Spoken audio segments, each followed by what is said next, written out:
विशेषकर नवरात्रि में तो एक एक सोसाइटी में, गली में, मोहल्ले में, शॉपिंग मॉल में गजब म्यूजिक, गजब पोशाकें, गजब नाच, ऐसा मस्त धमाल चल रहा है अभी।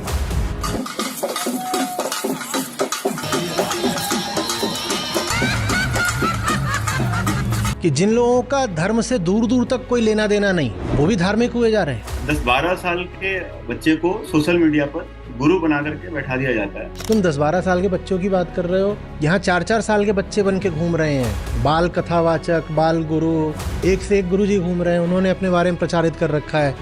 मैं 3 साल का था, मैंने सारे वेद कंठस्थ कर लिए थे। कोई वजह है ना कि भारत तरक्की नहीं कर पा रहा। नमस्ते आचार्य जी। आचार्य जी, भारत में एक नया ट्रेंड शुरू हुआ है जिसमें 10-12 साल के बच्चे को सोशल मीडिया पर गुरु बना करके बैठा दिया जाता है। और बहुत अजीब बात यह है कि देखने के लिए, उनकी रटी रटाई बातें जानने के लिए खूब सारी भीड़ भी लग रही है। तो ये हमने गुरु शब्द के साथ कैसा खिलवाड़ किया है, और ये सब हमारे समाज के बारे में क्या बताता है? देखो संजय, कोई फायदा नहीं है कि मैं इस पे कुछ बोलूं। बेकार में विवाद इससे खड़ा होना है बस। ठीक है, जिन्हें मेरी बात, मेरी सीख समझ में आई है, वो भली भांति जानते हैं कि बच्चों का खिलवाड़ है, उसको गंभीरता से नहीं लेते। जिनको उसमें बहुत धार्मिकता है, गंभीरता दिख रही है, उनको देखने दो। ठीक है, हम अपनी ऊर्जा दूसरी सवालों के लिए बचा के रखेंगे। 50 तरह की नौटंकियां होती हैं दुनिया में, होने दो ना। तुम कहाँ तक उसमें घुसोगे? मैं उम्मीद कर रहा हूँ कि गीता समुदाय में ऐसे लोग नहीं होंगे जो यही काम अपने बच्चों के साथ कर रहे होंगे। आप अपने बच्चों को इस दिशा में ना भेज रहे हो, इतना ही पर्याप्त है। मैं इस पर नहीं बोलने वाला कि क्या बोलूँ मैं इस पे, मतलब क्या। बच्चे गुड्डे गुड़िया का खेल खेल रहे हैं, बड़े उसमें बहुत रस ले रहे हैं, मैं उसमें क्या बोलूँ।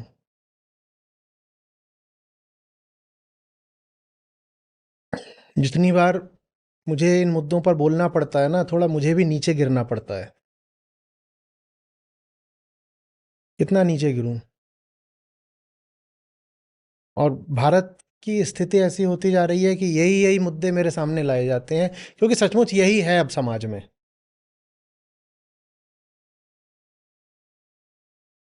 कोई बड़ा ऊंचा मुद्दा है ही नहीं जिसकी बात हो। यहाँ कौन आकर के मुझसे कह रहा है कि ये लीजिए, फलाने ऊंचे प्रकरण ग्रंथ का ये श्लोक है, इसके बारे में कुछ समझा दीजिए। कोई नहीं कह रहा, क्योंकि उन ऊंचे ग्रंथों को पढ़ने वाला ही कोई नहीं बचा है।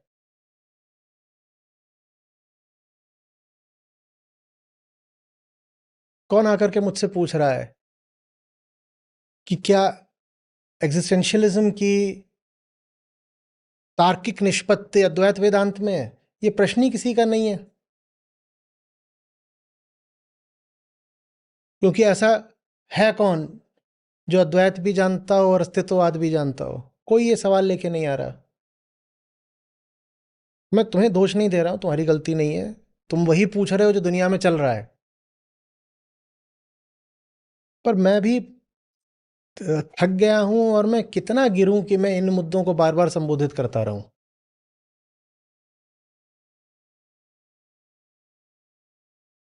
तो मुझे इन बातों को गंभीरता से लेना भी एक तरह से अपनी गरिमा को खोने की बात है।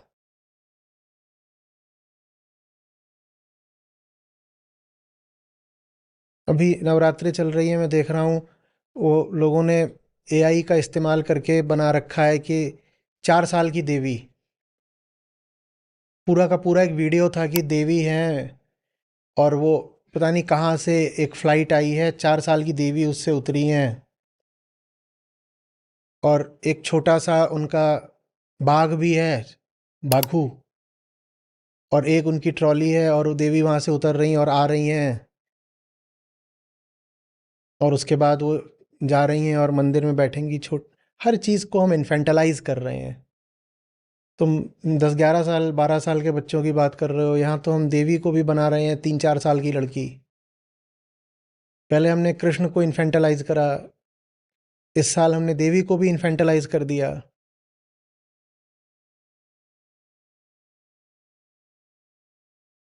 क्योंकि हम बड़े नहीं होना चाहते ना, तो अपने आराध्यों को भी छोटा बना लेते हैं।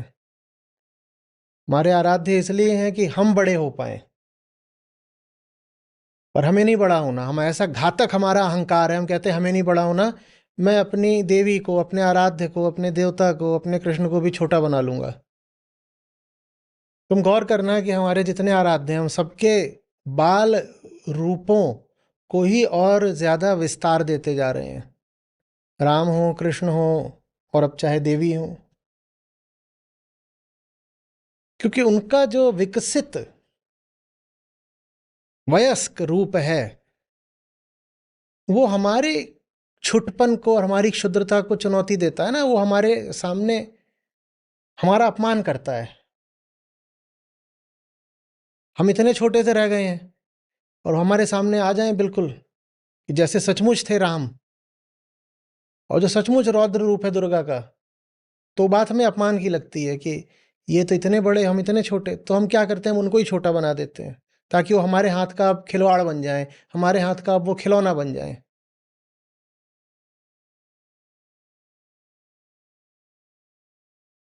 लोग छोटी छोटी देवी लेके घूम रहे हैं इस बार।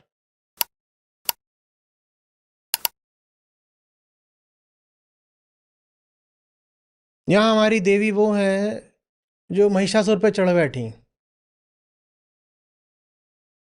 कि चंडमुंड को काटने में जिन्हें समय नहीं लगा। और जब उनका वर्णन आता है तो वर्णन ऐसे किया जाता है कि उसने पहाड़ जैसा रूप अपना बना लिया। तो देवी ने अट्टहास करके कहा ले, और पहाड़ को ही ध्वस्त कर दिया। ये देवी है कि पहाड़ से भी बड़ी पहाड़, और हम उनको क्या बना रहे हैं। तो यही है, ताकि सब कुछ हमारे खिलौने जैसा हो पाए। क्योंकि धर्म को ही हमने अपना खिलौना बना लिया है ना। लोगन राम खिलौना जाना, माला तिलक पहनी मन माना, लोगन राम खिलौना जाना। ऐसे होते हैं भविष्य दृष्टा ऋषि। उन्होंने तब बता दिया था कि एक समय ऐसा आएगा जब तुम अपने सब देवी देवताओं को अपना खिलौना बना लोगे।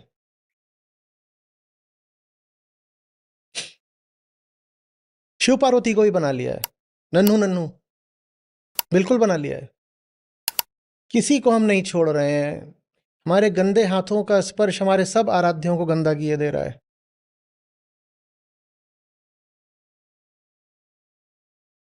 और गणपति की तो कोई बात ही नहीं। उनके साथ तो जो हमने मजाक करा है उसकी तो कोई इंतहा ही नहीं।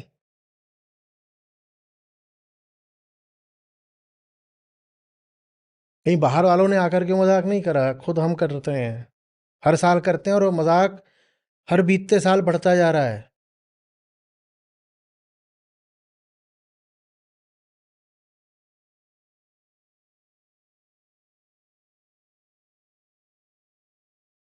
लोक धर्म का मतलब ही यही है। धर्म जो अहंकार की कठपुतली हो उसको कहते हैं लोक धर्म।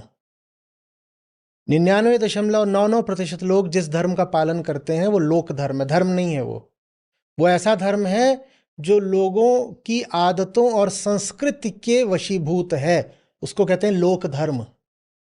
लोग कहते हैं जो मेरी आदत है उसी आदत के पीछे पीछे मेरे धर्म को चलना होगा। जो मेरा अहंकार है, जो मेरी कामना है, जो मेरी धारणा है, उसी के पीछे पीछे धर्म को चलना होगा। ये लोक धर्म है। ये लोक धर्म वास्तविक धर्म का कोई विकृत रूप नहीं है। ये वास्तविक धर्म का विपरीत है। ये ऐसा नहीं है कि वास्तविक धर्म में कोई छोटा मोटा विकार आ गया तो लोक धर्म बन गया। वास्तविक धर्म को जो चीज जड़ से खत्म कर देना चाहती है उसको बोलते हैं लोक धर्म।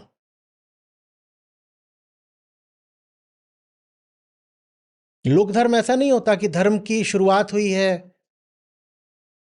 तो अभी अपरिपक्व धर्म है उसे लोक धर्म बोलेंगे। ना ना ना ना ना। लोक धर्म ऐसी नहीं चीज है कि अभी पौधा है आगे चल के पेड़ बनेगा। ना ना ना। लोग कहते हैं कि देखो साधारण संसारी तो लोक धर्म का पालन करता है, और वही संसारी, वही गृहस्थ जब आगे चल जाता है और सन्यास आश्रम में प्रवेश करता है या वानप्रस्थ, तो फिर वो वास्तविक धर्म को पाता है। तो वो ऐसा दिखाना चाहते हैं कि जैसे ये मामला क्रमिक है, सीक्वेंशियल है। वो दिखाना चाहते हैं कि जो गृहस्थ होता है साधारण, वो लोक धर्म पे चलता है, और वही गृहस्थ जब 50 और 75 पार करने लग जाता है तो वास्तविक धर्म को पा जाता है। बिल्कुल गलत बात बोल रहे हैं, नहीं, ऐसा नहीं है। ऐसा नहीं है कि लोक धर्म वो पौधा है जो आगे चल के वास्तविक धर्म का वृक्ष बनेगा, बिल्कुल नहीं है ऐसा। लोक धर्म वास्तविक धर्म के वृक्ष की जड़ों में डाला गया विष है, यह है असली संबंध। लोक धर्म वास्तविक धर्म के वृक्ष की जड़ में डाला गया विष है। जहां लोक धर्म है वहां वास्तविक धर्म होगा ही नहीं कभी। लोक धर्म का उद्देश्य ही यही है कि वास्तविक धर्म को जड़ से मिटा दो।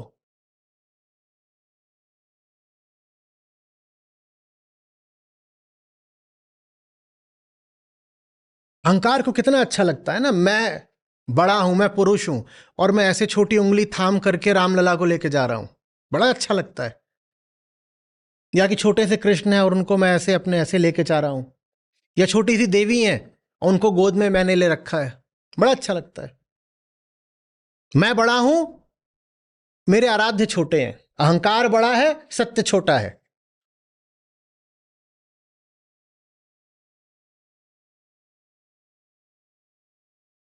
गीता के कृष्ण नहीं चाहिए, क्योंकि उनके आगे अहंकार के पसीने छूट जाते हैं। गीता के कृष्ण धीरे धीरे बिल्कुल पृष्ठभूमि में अदृश्य होते जा रहे हैं।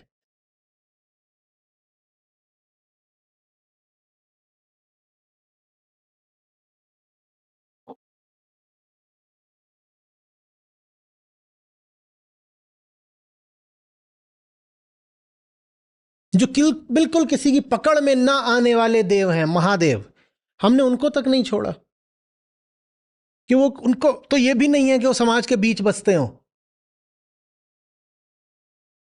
मथुरा, वृंदावन, द्वारका, अयोध्या कुछ नहीं, वो कहां जाके बैठे हैं? वो वहां कैलाश पे ऊपर जाकर के बैठे हैं, जहां कोई उनको छू ही ना पाए, पहुंच ही ना पाए। हमने उनको भी सामाजिक बना दिया है।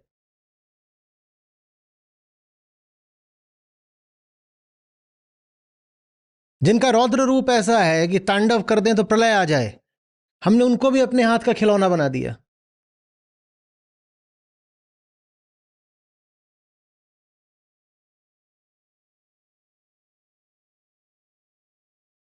सब खिलौना ही खिलौना है, खेलो, मनोरंजन।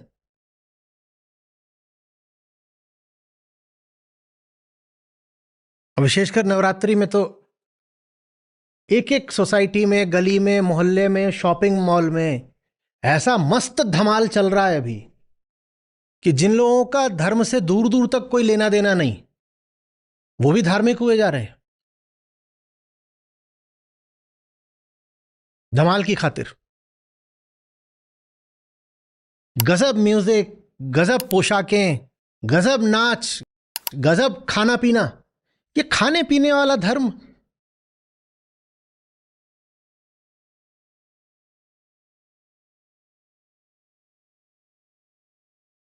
तीन तीन महीने पहले से, छह छह महीने पहले से महिलाएं तैयारी कर रही हैं, वो सीख रही हैं कि डांडिया ऐसे। और ये कौन है जिन्हें धर्म से कोई मतलब नहीं, पर इन्हें मनोरंजन करना है, इन्हें सेल्फी खींचनी है, इन्हें अपने वीडियो डालने हैं, लड़कियों को लड़कों को रिझाना है, लड़कों को आंखें सेकनी है। ये सब चल रहा है धर्म के नाम पे। और हम कितना पाखंड करेंगे अगर हम इस बात को स्वीकार नहीं करना चाहते तो। मैं बोल रहा हूं, बहुत लोगों को मोरल आउटरेज हो रही होगी, अरे ये क्या बोल दिया। तो ये कब तक पाखंड करना है? सबसे बड़ा पाखंडी तो आम आदमी खुद होता है, सामने की सच्चाई को स्वीकार नहीं कर रहा।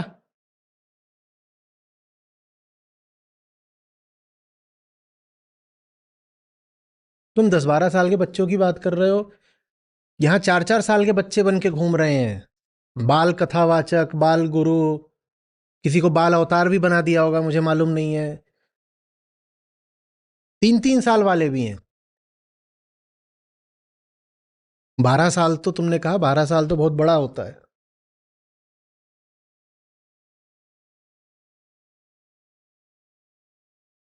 बड़ा अच्छा लगता है, तुतलाते हुए बोल रहा है।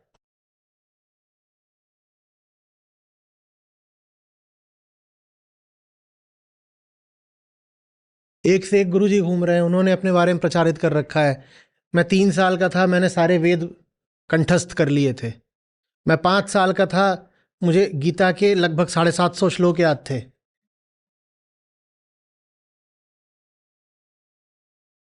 वो कहते बिल्कुल देख, 750।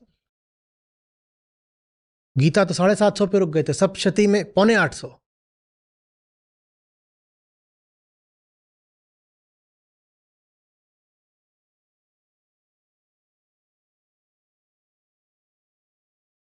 कोई वजह है ना कि भारत तरक्की नहीं कर पा रहा। कोई वजह है ना। प्रति व्यक्ति आय में हम आज भी विश्व के आखिरी देशों में आते हैं, कोई वजह है ना।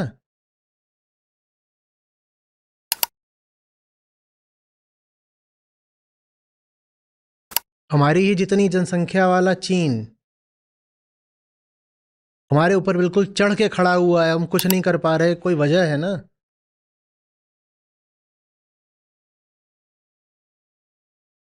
वो वजह यही है, धर्म की विकृति। जब तक भारत का लोक धर्म, भारत की संस्कृति के पीछे पीछे चलेगा, समस्या बनी रहेगी। क्योंकि संस्कृति आप जिसको बोलते हो वो बस आपकी बिगड़ी हुई आदतों का दूसरा नाम है। किसी वजह से आप जो व्यवहार करना शुरू कर देते हो उसको आप संस्कृति का नाम दे देते हो। ऐसी संस्कृति जो हर 100-50 साल में और हर 50 किलोमीटर पे बदलती रहती है।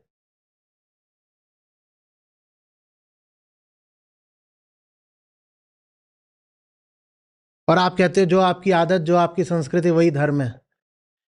मीट मच्छी खाना अच्छा लगता है तो धर्म के नाम पे कत्ल शुरू कर देते हो। मेरी संस्कृति ये है कि मतलब मेरी आदत ये है कि मुझे तो बहुत अच्छा लगता है मछली खाना, बकरा खाना, तो त्योहार आया नहीं कि कटना शुरू। रामनवमी काट दिया, नवदुर्गा काट दिया, दशहरा काट दिया। आदत मेरी पहले आती है, स्वाद मेरा पहले आता है, धर्म पीछे आता है। भारत धार्मिक देश है, ठीक ऐसे ही बोलते हैं ना हम। तो जब तक ये लोक धर्म नहीं सुधरेगा तब तक भारत भी नहीं सुधर सकता। या तो ऐसा होता कि भारत को धर्म से कोई लेना देना नहीं होता, पर भारत को धर्म से सरोकार है, जो कि अच्छी बात भी हो सकती थी अगर हमारा धर्म वास्तविक धर्म होता। पर हमने वास्तविक धर्म को तो एक तरफ रख दिया है और न जाने धर्म के नाम पे क्या चला रहे हैं, फिर इसीलिए सारा हमारा पिछड़ापन है।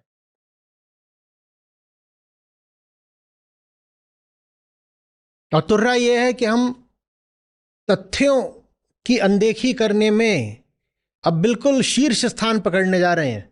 मैं बोल रहा हूं कि हम दुनिया में पिछड़े हुए लोग हैं, न जाने कितनों को इससे आपत्ति हो रही है। अरे ये कुछ नहीं जानता, अनपढ़ है क्या, ये कुछ जानता नहीं है। हम तो दुनिया में सबसे आगे निकल चुके हैं। अभी मैंने सुना किसी ने भेजा, वो बोल रहा था कि ये आइंस्टीन ने E = mc² वेदों से चुराया है।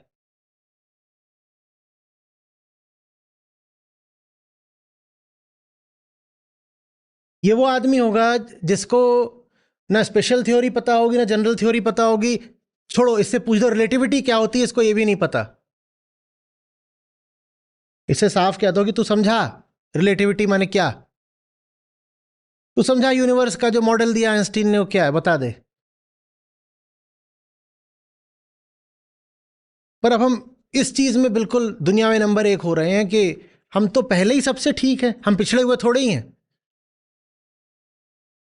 सब कुछ तो हमारे शास्त्रों में पहले ही लिखा हुआ। तुम कोई चीज लेकर शास्त्र में लिखा हुआ था, बताओ कि पश्चिम कितना आगे है तुमसे, बोलो हमसे चुरा के ले गए हैं।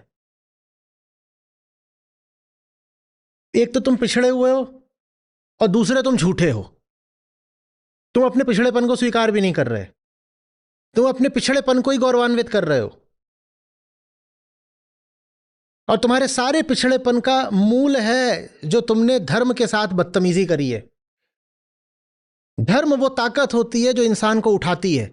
तुमने उस ताकत को ही अपाहिज कर दिया, तुम उठोगे कैसे?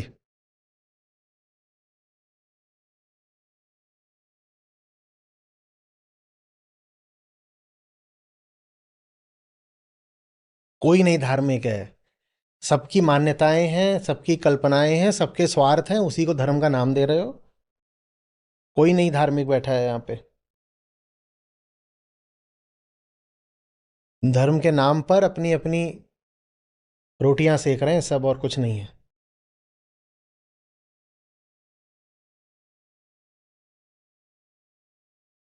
दूसरे इंसान को दबा के रखना हो, उससे बिना बात की कम पैसे की मेहनत मजदूरी करानी हो, तो बोल दो हमारे धर्म में ऐसा लिखा है कि तुझे करना पड़ेगा, तू छोटे वर्ण का है। स्त्री को दबा के रखना हो, उससे अपनी सारी कामना वासना पूरी करनी हो, तो बोल दो शास्त्रों में लिखा है कि तेरे लिए पति के चरणों में ही स्वर्ग है।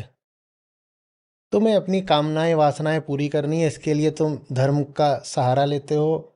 ये धर्म कोई धर्म थोड़ी है। वास्तविक धर्म से तुम्हें कोई लेना देना नहीं। मैं तुमसे गीता वेदांत उपनिषद की बात करूं तो तुम चिहुक जाते हो।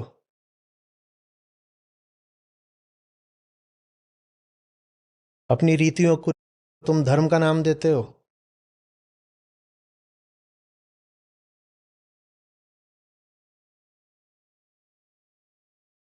इन मुद्दों पर मत बोल बोल के भी मैं थक सा रहा हूं।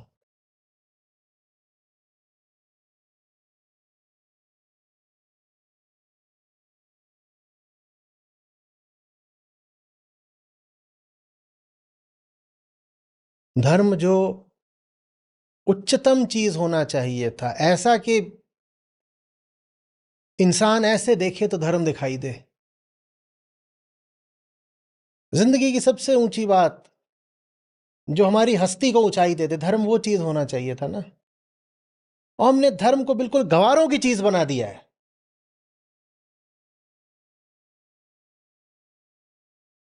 अभी हालत यह है कि सभ्य लोग, शिक्षित लोग, जहां कहीं कुछ धार्मिक चल रहा होता है उससे बिल्कुल 2 किलोमीटर की दूरी बचा के निकल जाते हैं, कहते हैं यहां गंवरई चल रही होगी, बच के रहना जरा। बुरा लग रहा है ना सुनने में? मुझे भी बहुत बुरा लग रहा है कि ऐसा हो रहा है।